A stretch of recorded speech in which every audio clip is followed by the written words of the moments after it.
Om Swastiastu.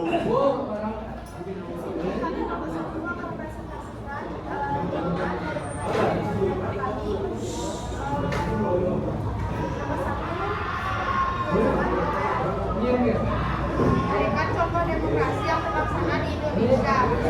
Contoh demokrasi terlaksana di Indonesia adalah pemilihan umum atau pemilu diadakan secara berkala untuk memilih anggota DPR, Dewan Perwakilan Rakyat dan Presiden.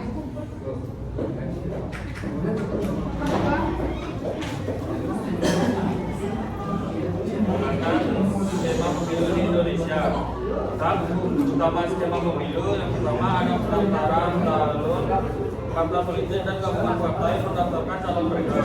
Dua, pemungutan suara. Pemilih memberikan suara mereka pada calon atau partai politik. Tiga, penghitung suara. Suara dihitung dan hasilnya diumumkan.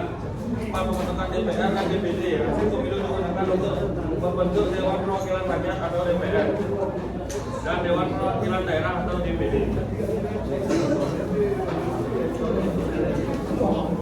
Tiga, pesan untuk warga negara dalam pemilu meliputi mendaftar sebagai pemilih, terlibat dalam kampanye memilih di hari pemilu dan berpotensi menjadi saksi pemilu untuk memastikan proses demokrasi berjalan dengan baik.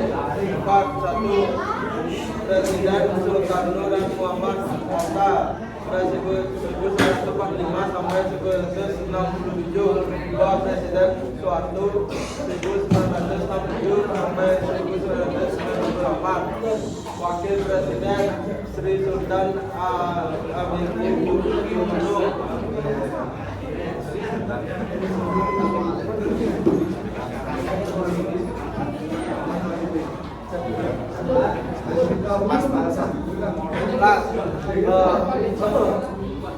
Adam Manis, Umar Wiranadi Kusuma, Sudarsono, Tri Sutrisno dan Bija Bibi.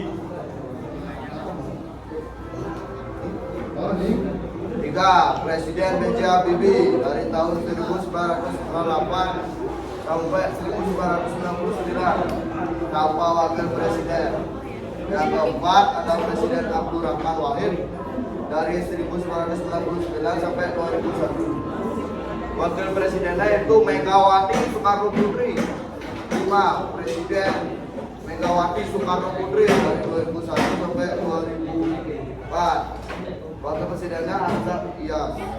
Nah, Presiden Susilo Bambang Yudhoyono dari 2004 sampai 2014. Wakil presidennya itu Muhammad Yusuf Kalla dan Bung Yudhoyono. 7, Presiden Joko Widodo tahun 2014 sampai 2024. Wakil presidennya itu Muhammad Yusuf Kalla dan Ma'ruf Amin. Yang ke-8 yaitu ada Prabowo Subianto dari 2024 sampai 2029. Wakil presidennya itu Gibran Raka Buming Raka.